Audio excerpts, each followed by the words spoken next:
السلام عليكم ومرحبا بكم. اليوم ان شاء الله غادي نشارك معكم طورتيه بالخضار في الفران. كتجي كوجبه للغدا او العشاء، طريقه سهله وجد بسيطه، كتجي رائعه وبواحد البنه خطيره. الا جربتوها بهذه الطريقه غادي تعجبكم بزاف بزاف. وبسم الله على بركه الله.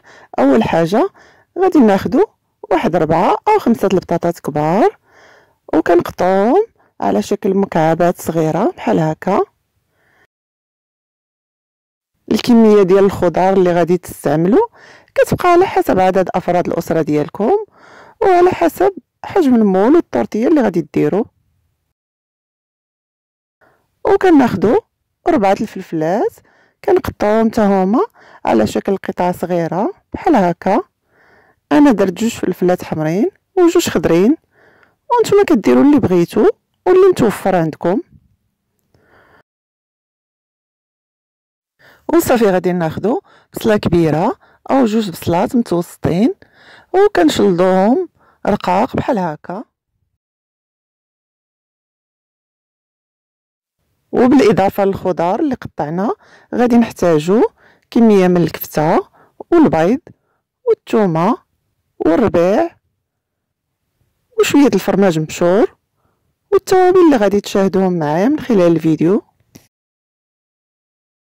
وفي مقله وتكون الزيت سخونه مزيان غادي نديرو البطاطا اللي قطعنا تقلى على نار متوسطه، وممكن ديروها غير بالبطاطا مسلوقه. انا عندي في الدار كيبغيوها بالبطاطا مقليه، وهي في الصراحه هكا بالبطاطا مقليه كتجي بنينه اكثر. وصافي غير كتقلى لينا البطاطا كنحيدوها من المقله، ومن الافضل تخليوها بيضه بحال هكا ما تحمروهاش بزاف. وغادي نخليو البطاطا اللي بقات تتقلى. وفي مقله اخرى على عافيه متوسطه غادي نديرو شويه زيت الزيتون او اي زيت نباتيه، وتنديرو واحد البصله مشلضه رقيقه، وكنضيفو ليها واحد 4 أو 5 الفصوص ديال الثومه محكوكين، وتنديوهم ونجيبوهم وكنشحروهم واحد شويه قبل ما نضيفو ليهم الفلفله. وتنتمنى الى عجبكم الفيديو ديروا لايك وتبارطاجيو مع الاحباب والاصدقاء، وما تنساوش تابوناو في القناه. ودابا غادي نضيفو عليهم الفلفله مقطعه قطع صغيره، واحد 4 الفلفلات، تقريبا واحد نص كيلو ديال الفلفله حمراء او خضراء اللي متوفر عندكم. وكنخليو البصله والفلفله يطيحوا ويدبالوا واحد شويه قبل ما كنضيفوا عليهم الكبسه، ومره مره كنحركوهم. ودابا صافي غادي نضيف عليهم الكفته. الكميه ديال الكفته كتبقى اختياريه على حسب كل واحد والرغبه ديالو. انا هنا درت 300 غرام ديال الكفته وكنحركوها كنحاولوا نحلوها ونفتوها، هي مع كطيب دغيا كتحل.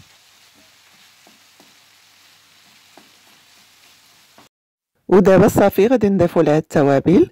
كنديروا نص معلقه صغيره ديال البزار، ومعلقه صغيره ديال الكمون، ومعلقه صغيره عامره ديال الفلفله حمراء بابريكا،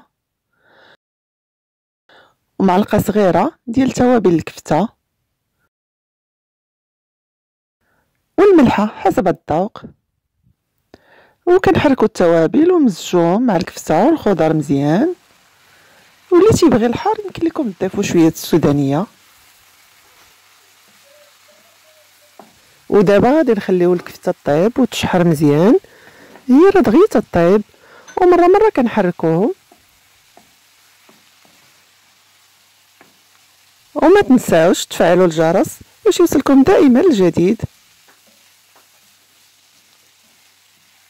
ودابا صافي من بعد ما كطيب الكفته هي وباقي المكونات غادي نضيفوا لهم البطاطا اللي قلينا، وجميع المكونات بالتفصيل غادي نخليهم لكم في صندوق الوصف.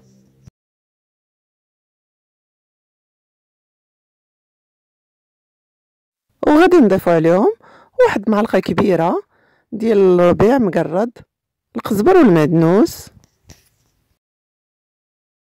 كنفضل نخليه حتى الاخر باش ما يتشحرش ويفقد النكهه ديالو. وصافي كنخلطوا جميع المكونات مع بعضهم مزيان حتى تتلبس البطاطا بالكفته وباقي المقادير.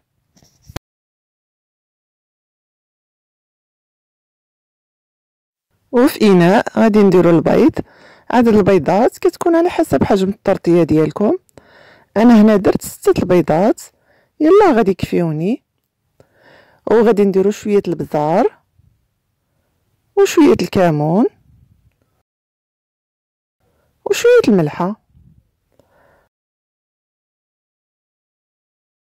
وهنا غادي نزيدو واحد نص معلقه صغيره ديال خميره الحلوى، اختياريه ماشي ضروريه.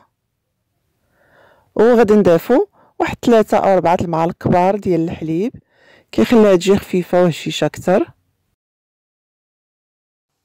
وكنخلطوهم مزيان حتى كيندمجوا. انا تنفضل نخلطوهم بحال هكا بالبغا ميكسور، تيجيني مزيان، تيخلي البيض يتجانس مزيان. وصافي هنايا غادي نديرو الخليط فوق اللاطه ديال الفران اللي غلفناها من قبل بورق الطبخ بابي كويسون. كنسرحوها بشكل مقاد في اللاطه باش كتجينا بنفس السمك. انا كنبغيها تجيني رقيقه، داكشي علاش كنديرها في اللاطه. الا بغيتوها تجيكم شويه غليظه تديروها غير في المول ديال الكراطان. ودابا كنديرو فوق منها خليط البيض وكنحاولوا نوزعوه على المول بشكل متساوي. وإلا ما بغيتوش ديروها في الفران يمكن لكم طيبوها غير في المقله. كتقسموا الخليط على حسب الحجم المقله ديالكم وكتضيفوا ليه كميه من البيض وتديروا شويه الزيت في المقله وتطيبوها. واخر حاجه غادي نديرو فوق منها شويه الفرماج مبشور تقريبا واحد 100 غرام، وكندخلوها للفران على عافيه متوسطه 180 درجه. وها هي الطرطيه ديالنا من بعد ما طابت وخرجناها من الفران. كتجيب واحد المذاق خطير ما تشبعوش منه. انا متاكده الا جربتوها غادي تولي دائما معتمده عندكم. وبالصحه والراحه، والى اللقاء في فيديو جديد ووصفه جديده ان شاء الله.